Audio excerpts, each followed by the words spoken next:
Good afternoon again, ladies and gentlemen. As I said to you in my opening statement, there was no assault, no strangulation, no incident at all on that day or any other day. You didn't see any injuries.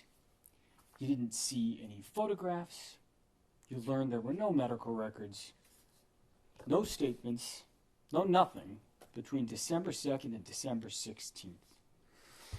You have not been provided with a single shred of credible evidence to determine that any assault actually occurred in the house on that day. The Commonwealth's case is nothing more than the words of Miss Adams.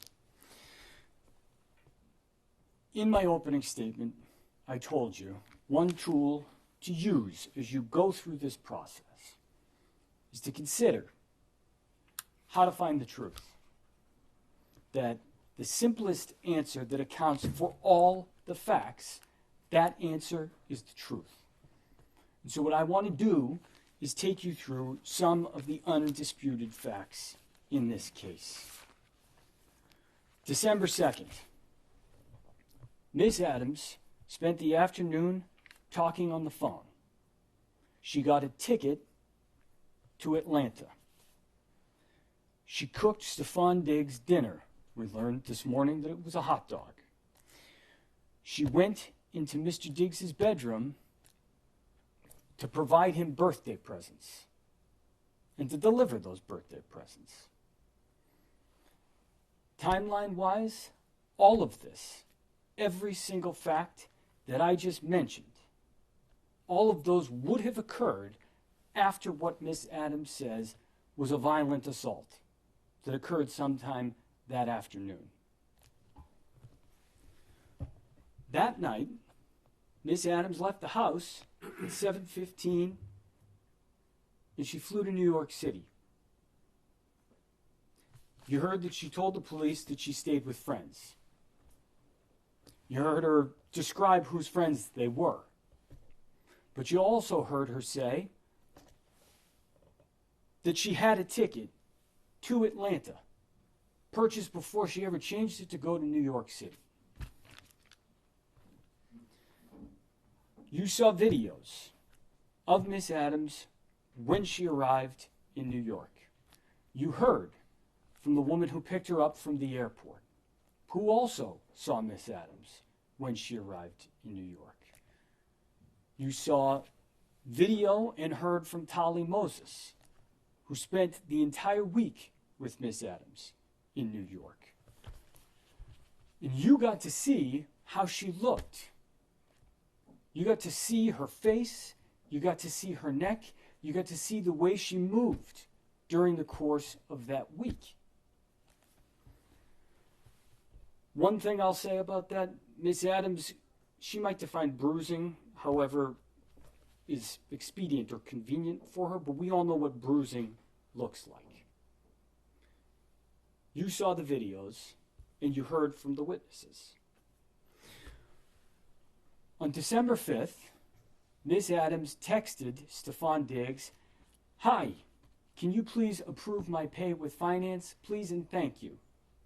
That would have been 2.5 days after he violently strangled her in her bedroom. December 6th, you saw the video of her dancing.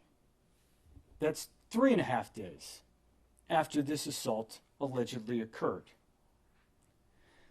You heard that throughout the course of that week, from December 2nd to December 9th, Miss Adams didn't mention a single thing about any assault to anyone. The one thing you heard her mention was on the afternoon of December 2nd, she told Shy she wasn't going to Miami.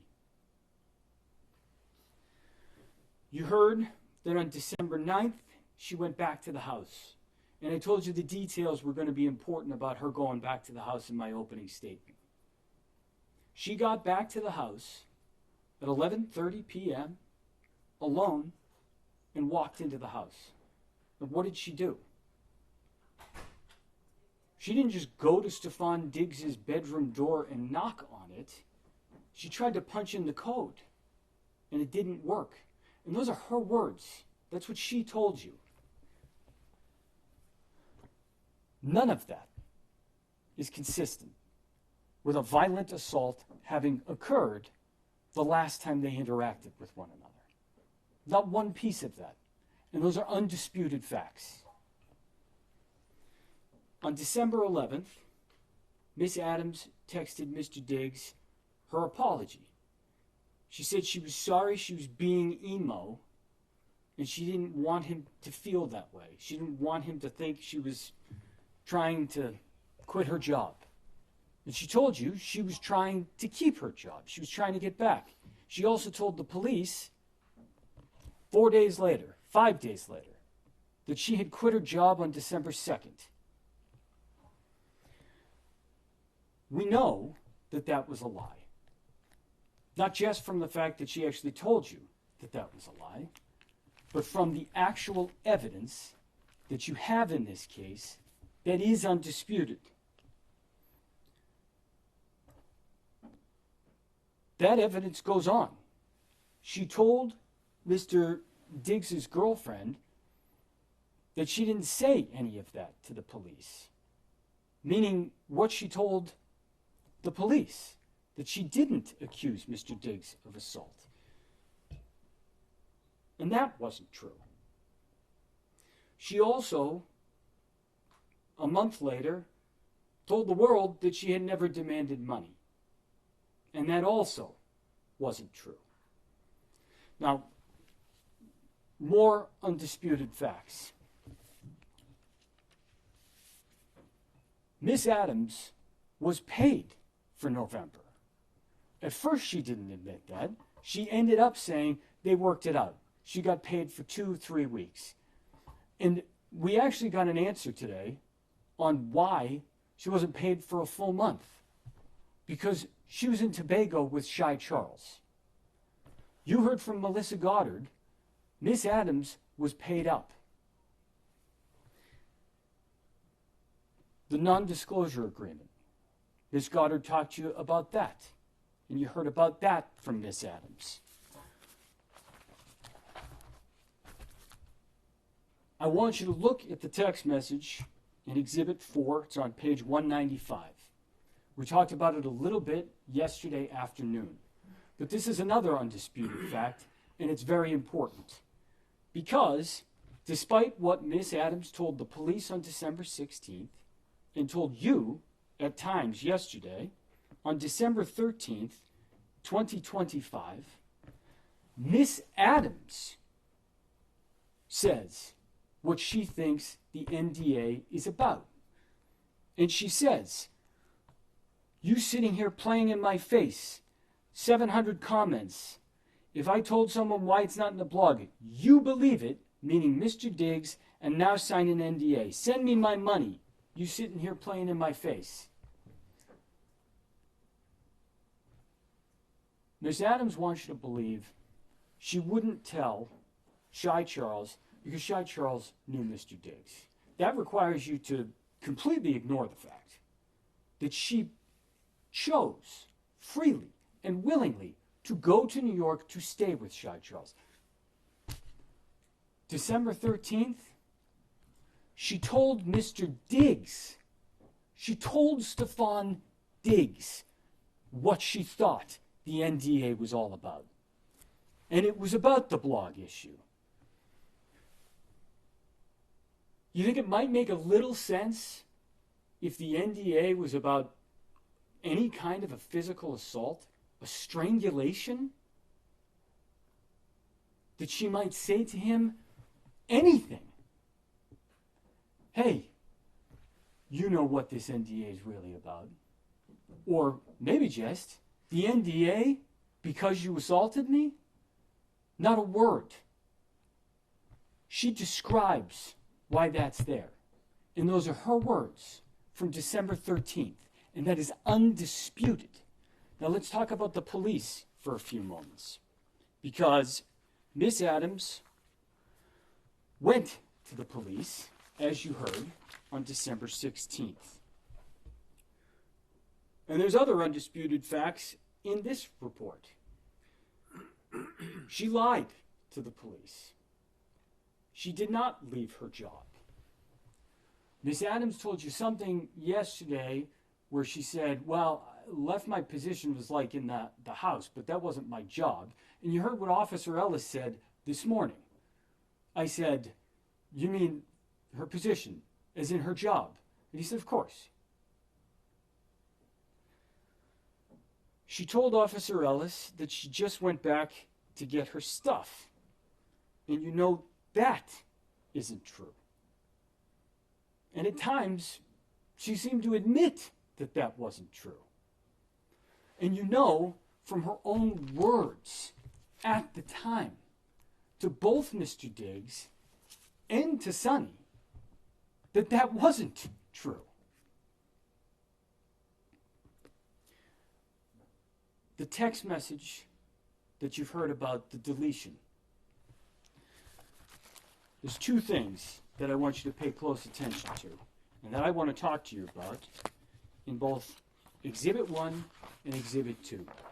Exhibit 1, the text message that she sent purporting to be a screenshot of the argument that led to a violent assault that ended with Mr. Diggs choking her. That's what she told Officer Ellis. And you heard that from him this morning. You also heard from her that she deleted messages. And I think what she said was something like, I didn't want to look bad, or something along those lines. And if you look at what was actually deleted, the words she said, she was saying bet and pussy were what she deleted. That's what she did. She did delete those messages, right? Those are not in the text messages that she provided to Dedham Police. But more importantly, what she actually deleted that wasn't about making her look bad or not, it was right after the words, I'm out of your life. And it said, and ruining that bitch life. And then you can actually go to Exhibit 2 and look, there's a fairy emoji she sent. And why that's important is because, as you heard from Officer Ellis this morning, it'd be important to know if somebody deleted messages. It'd be important to see the full picture. And that message right there, and ruining that bitch life, apologies for the language, with the fairy emoji, you think that might have prompted the question, hey, who's that bitch? She answered the question for you yesterday. It was Lindsay. The argument wasn't about money. You have it in evidence. And Miss Adams later admitted that. These lies to the police, the fact that they're undisputed, why? Look at all of those facts. They're undisputed in the record. They are all there. If you remove from those facts one thing, that an assault occurred, they all make sense. If you plug in that she was assaulted that afternoon before all of this happened, before everything I just read to you, none of it makes sense. Why would a person who is just strangled go down to the kitchen, chat on the phone, and not have a single mark on their face or look even remotely bothered? Why would that same person cook dinner for the man who just did it?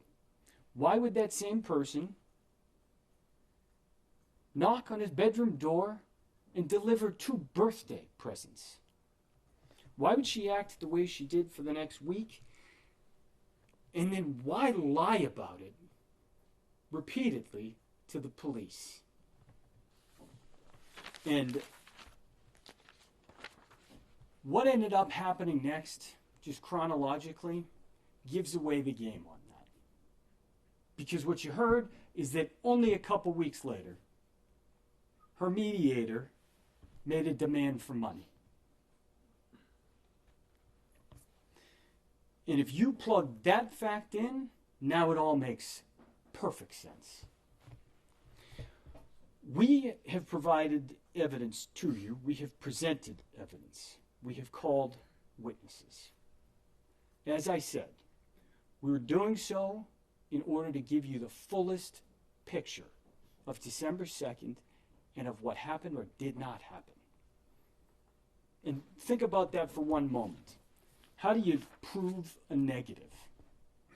It's basically impossible, right? Pick a day, 2 months ago, account for every action that you did on that day. Every moment of your day. Great, now prove it. Can't be done. And this trap, the framers of our system, they were aware of it. And that's why it works the way that it does.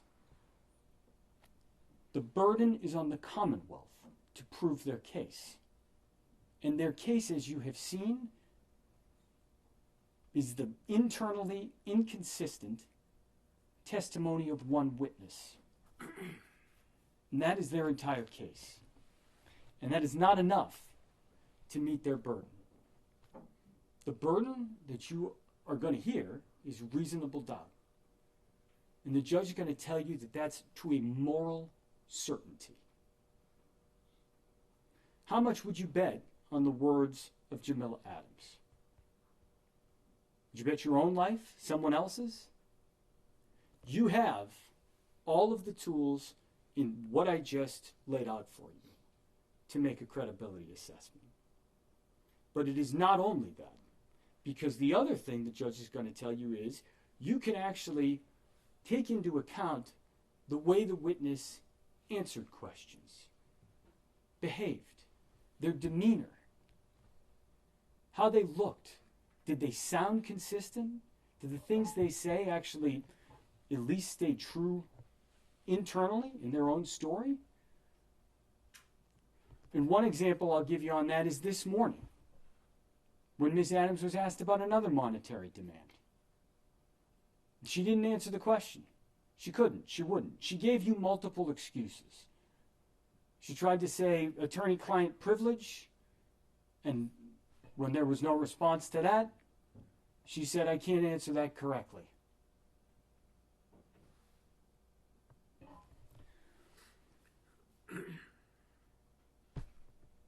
Take the way she answered questions into account, but line it up against the facts that you know that you have. Because that's how you got to make a decision. On facts, on evidence.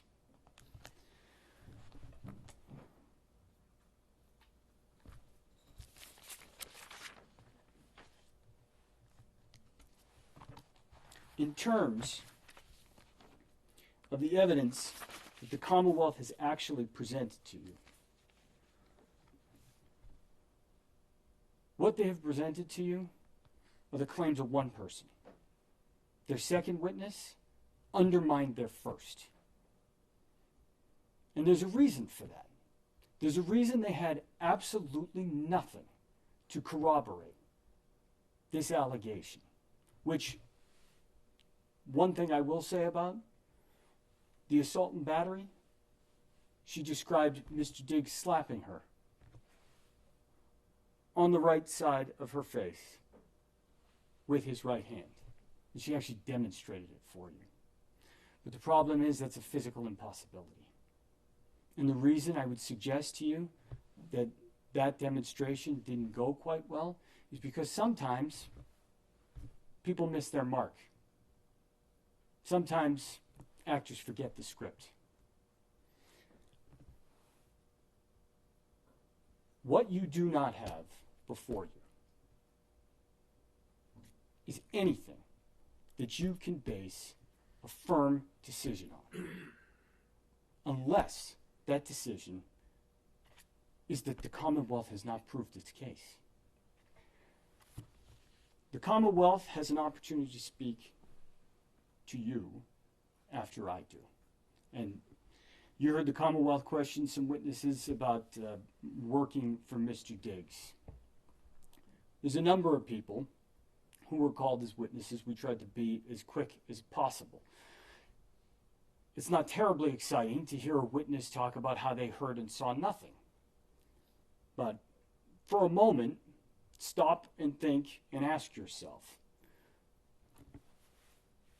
if you were accused of having something happen at your house on some random day 3 weeks ago, who would be there with you? The people closest to you. It'd be your family, the people who are in your house all the time. And for Mr. Diggs, we talked about that. That's staff. That's Miss Salas. That's all the people that you heard from.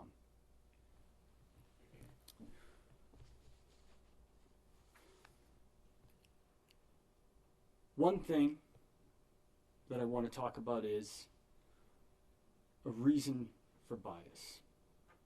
Because when Mr. Virtue asked, I think the first witness she was Miss Salas. Mr. Diggs paid her salary, isn't that right? The one witness who has the most significant financial interest in this is Jamila Adams. You heard her talk a lot about money yesterday. And that was the Commonwealth's only witness to even touch on what they claim this assault was. That's their evidence. They cannot, and they have not, proved this case because no assault occurred on December 2nd, or as I said, any other day. And it's your obligation to hold them to that burden and to decide the case on the evidence that you have in front of you. And that evidence provides one answer alone. And I would suggest to you that is that Miss Adams made this accusation as a means of trying to leverage and humiliate and to punish Stefon Diggs. And you heard that he has been living with this case and these accusations since December of 2025. And it is time to end. The evidence that you have heard, that has been put before you, is not enough for the Commonwealth to sustain their burden. It is your obligation to return a true and a just verdict. And the evidence that you have heard requires that you go back into that room and that you lift this burden off Mr. Diggs' shoulders and that you tell him and the world that Stefon Diggs is not guilty of this incident that never occurred. Thank you.